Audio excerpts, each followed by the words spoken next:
Hello, dear viewers of Black Code Channel. Today's story takes place in the northern region of Thailand, near the border between Thailand and Myanmar. The majestic mountain in this area is called Sleeping Beauty Mountain, located in the Mae Hong Son province. This mountain range has a cave formation shaped like a reclining woman, hence the name, Sleeping Beauty Cave. This cave not only boasts stunning formations from limestone but also has a terrain that descends and ascends. At some points, the path through the cave is very narrow, allowing only one person to pass at a time. Furthermore, the cave is damp and muddy, with areas flooded, presenting various challenges to adventurers.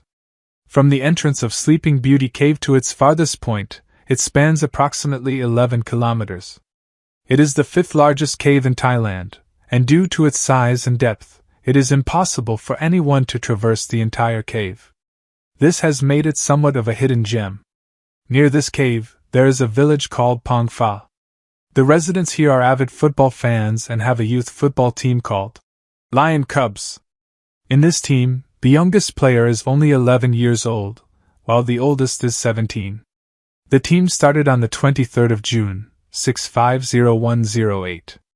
On that day, a Tuesday, the members of the Lion Cubs football team were practicing at the village sports field. Among the team's supporters present was a monk named Chan Har Kwang, who was just 25 years old. He used to be a monk for 8 years before joining the Lion Cubs football team in 2013 and becoming an assistant coach. Chan Har Kwang, being relatively young, had a close relationship with the boys, and after working together for some time, he became a beloved mentor to them. Due to the holiday that day, the assistant coach and the players decided to have a picnic together. During this time, Chan Har Kwang received news about a teammate's upcoming birthday. To celebrate, some people suggested going exploring in the afternoon, perhaps to the Sleeping Beauty Cave, near the Thai-Myanmar border. Many of them were curious to explore it as some players had been there before and were intrigued by its mysterious nature, which made it challenging to conquer. Therefore, exploring the cave would be risky and exciting. Of course, this would be a professionally guided activity, led by trained and authorized individuals. However, as those who had been inside the cave assured the safety of the place, the assistant coach believed it to be relatively safe. In addition, Chan Har Kwang was eager to explore Sleeping Beauty Cave to uncover its mysteries. That afternoon, the assistant coach and 2 players packed a birthday cake and some snacks and drinks, then set off on bicycles. Despite the cloudy weather, this did not dampen their enthusiasm as they embarked on their adventure into the cave. And in the evening, the coach and the team members arrived at the entrance to the Sleeping Beauty Cave. They parked their bicycles and bags at the entrance and brought along the birthday cake, drinks, and food to explore this hidden place together. Inside the cave, everything was dark, so the exploration team used torches to illuminate the path ahead. The ground inside the cave was muddy and slippery, making it difficult to walk, so locals only visited the cave from November to March each year. During the rest of the time, it was the rainy season, and the cave would often flood due to continuous rainfall. If someone were inside during this time, they would be trapped until the flood receded. However, neither the coach nor the experienced players noticed this danger as they began their journey from the cave entrance, which was more than 3 kilometers deep. During this expedition, they held a surprise birthday celebration for Net. The atmosphere inside the cave was joyful, as everyone seemed to be enjoying themselves without a hint of fear.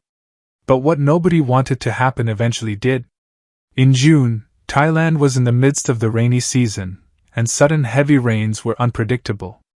At this time, outside the cave, the rain started pouring, and as time passed, it only grew heavier, causing the water level on the ground and inside the cave to rise rapidly. The lower-lying areas of the cave were particularly affected, as water from multiple directions began flooding into the cave uncontrollably.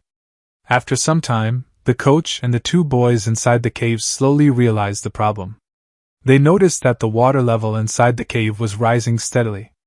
At first, it only reached ankle height, then knee height. At this point, they began to feel anxious. What everyone wanted most at this moment was to escape from the cave safely. However, once they discovered the problem, it was too late to make an easy escape. The rainwater had blocked their exit, and if they attempted to leave the cave, they would have to swim through a wide flood. This was entirely impossible without the necessary equipment and cold-resistant capabilities. So, all those trapped had to continue deeper into the cave, or they would be swept away by the rising waters. At this point, with a sense of anxiety and the prospect of spending a long time in cold, waist-deep water, everyone felt exhausted. Fortunately, they discovered a higher ledge on one side of the cave's entrance, and climbed up. Then, both the coach and the Lion Cubs team members sat wearily on the ground. Although they were temporarily safe, they did not know what to do next. And as darkness fell, when the parents of the team members did not see their children return home and could not contact them, they began to ask around to find out what was happening. At this time, the parents learned that all the team members were not at home. So, they tried to contact the head coach of the team to inquire about the situation. But that night, the head coach was busy with work and did not notice the missed calls from the worried parents. After completing his work, the head coach finally checked his phone and found over 20 missed calls, all from the parents of the players. Realizing the seriousness of the situation, he immediately contacted assistant coach Chan Har-kwang, who had been with the team members, but none of them could be reached. After people inquired with the stadium staff, the head coach finally learned that his team had gone to the Sleeping Beauty cave to investigate. And at 10 p.m., after learning the situation, the coach braved the heavy rain and went straight to the entrance of the cave. A horrifying scene awaited him when he arrived, as the incessant rain had turned the ground into a quagmire, making it difficult to traverse. They almost had to wade through water to move forward. At the cave entrance, the head coach saw the bicycles and backpacks of the football team members. There was no longer any doubt. They were all inside the cave, either alive or dead. So, he reported the situation of the 13 individuals to the police. Immediately upon receiving the report, the police contacted the rescue team and mobilized forces to the scene. At the entrance of the Sleeping Beauty cave, they found a total of 11 abandoned bicycles, 1 abandoned scooter, and several sets of bodies. Upon hearing this news, the relatives of the football players rushed to the scene, while the parents anxiously called out their children's names in hopes of a response. But they received no signs from inside the cave. Until the early morning hours, namely 8 hours after the missing report was filed, the first rescue team of 14 people from Chiang Rai province and surrounding areas approached the cave to conduct search and rescue operations. However, the situation turned out to be much worse than they had anticipated. With just a short stretch of road, they encountered a completely flooded path that either prevented them from continuing forward or required them to dive underwater. From there, the rescue team speculated that the water inside the cave was too high, trapping the team members in an even deeper part of the cave. But because the first rescue team lacked cold water gear, they did not dare to act recklessly. Therefore, they had to retreat to the cave entrance and request reinforcements. Once out of the cave, they reported that the water level inside the cave was not only high but also filled with muddy sediment and debris. Therefore, underwater visibility was very low. If they were to attempt to enter further, it would be extremely dangerous due to the turbidity of the water. Consequently, the rescue team installed a large water pump to pump water out of the cave. This would also help delay the rise of the water level inside the cave. But since it was the rainy season, despite the rescue team pumping water continuously, water continued to flow into the cave from above. This strategy was barely effective. Afterwards, the rescue team sought the assistance of a groundwater engineer to survey the scene. This engineer entered the cave and found some cracks where water was flowing in from above. Then, the rescue team proceeded to seal these water sources, significantly reducing the flow of water into the cave. Thanks to the efforts of the engineers, the water level inside the cave finally decreased. This created conditions for the divers to enter the deeper parts of the cave to search for those trapped. At that point, news of the incident involving the trapped football players in the Sleeping Beauty cave had spread worldwide.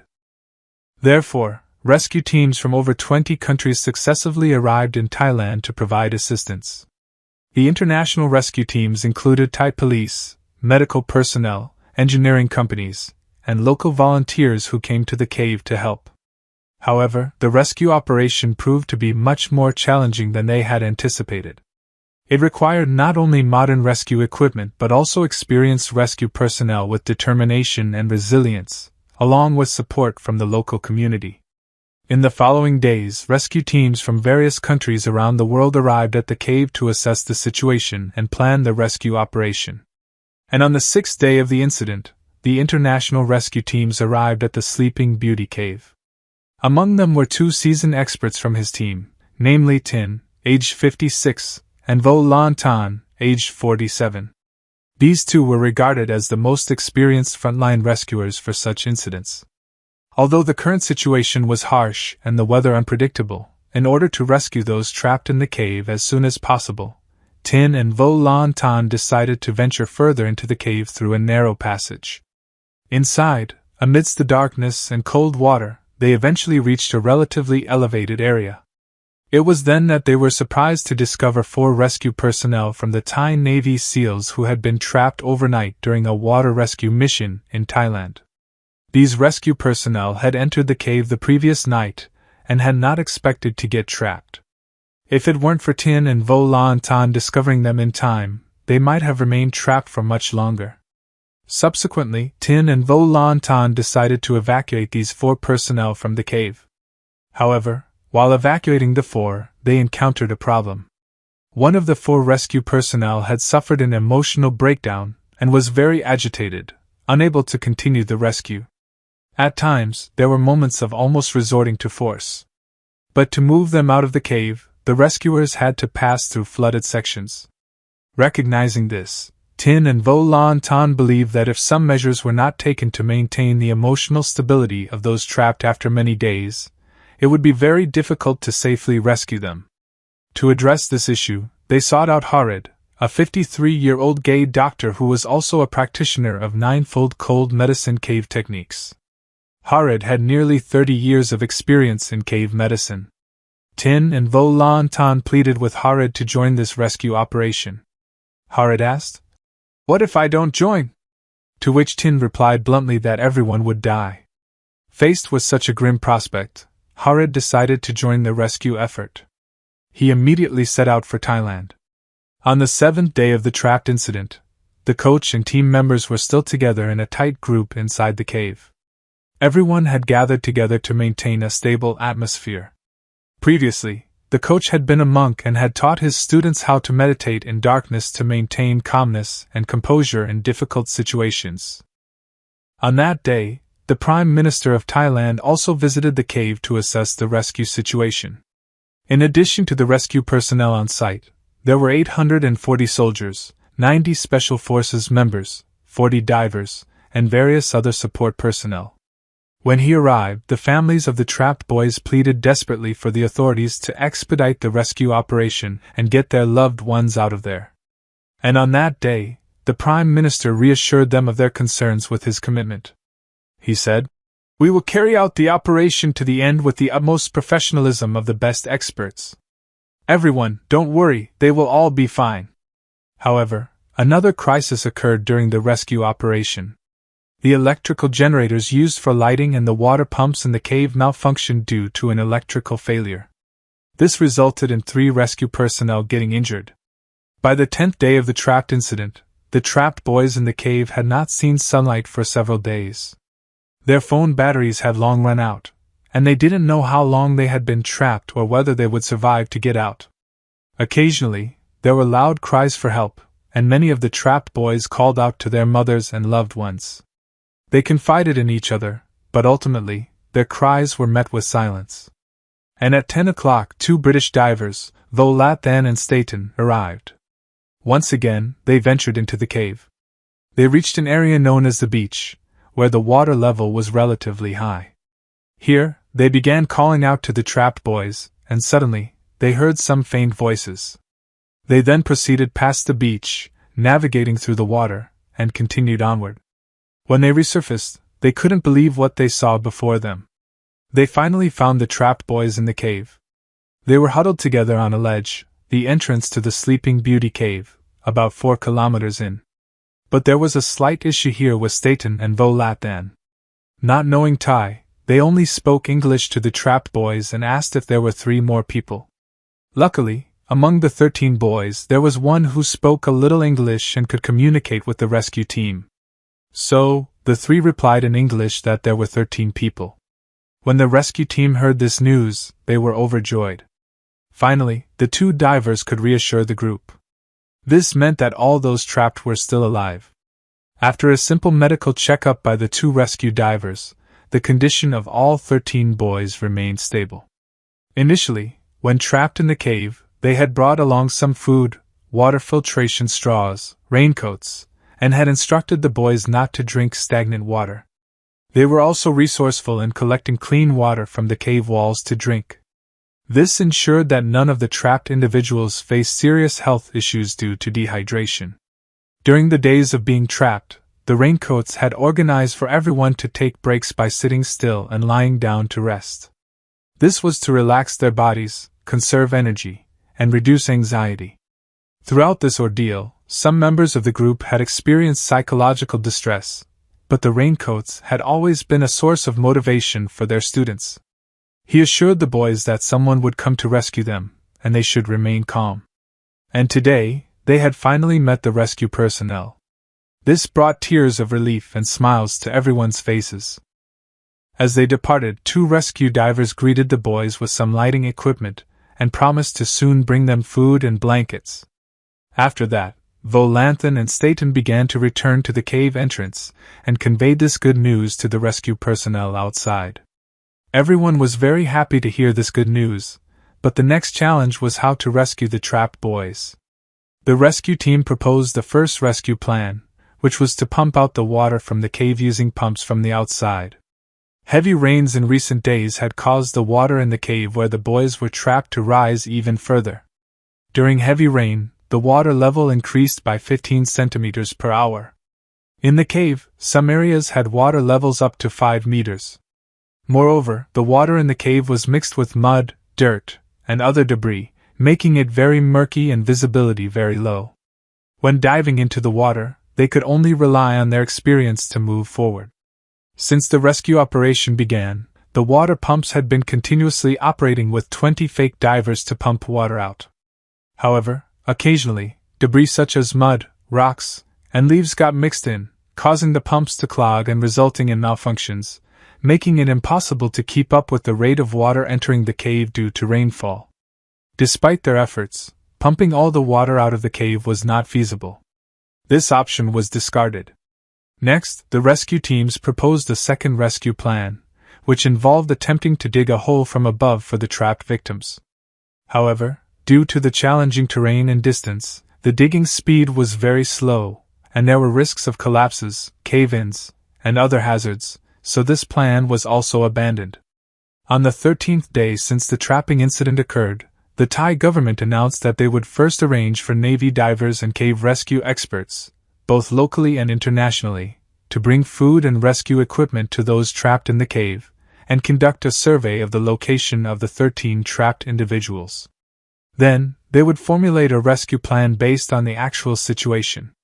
At 2037, a Thai Navy SEAL diver, Petty Officer Saman Kunin, age 38, after setting up oxygen cylinders along the escape route, was scheduled to begin his ascent.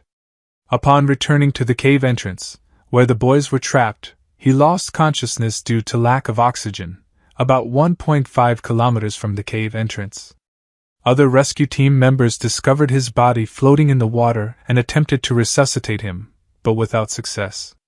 This marked a major tragedy for the entire group and community, and everyone expressed deep sorrow.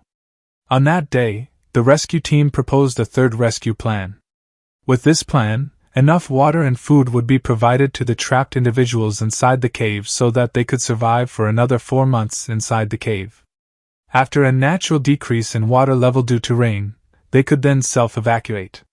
This method sounded safe, but at that time, the oxygen concentration in the cave had dropped to only 5%. Moreover, the most pressing issue at that time was delivering oxygen to the location of the trapped individuals. Finding the boys was thought to make the remaining rescue operation easier. But imagine, just transporting a professional rescuer from the entrance to the location of the 13 trapped boys had taken 6 hours one way, and the passage was too narrow. The deer incident only cost him his horn, but it claimed 4 more victims.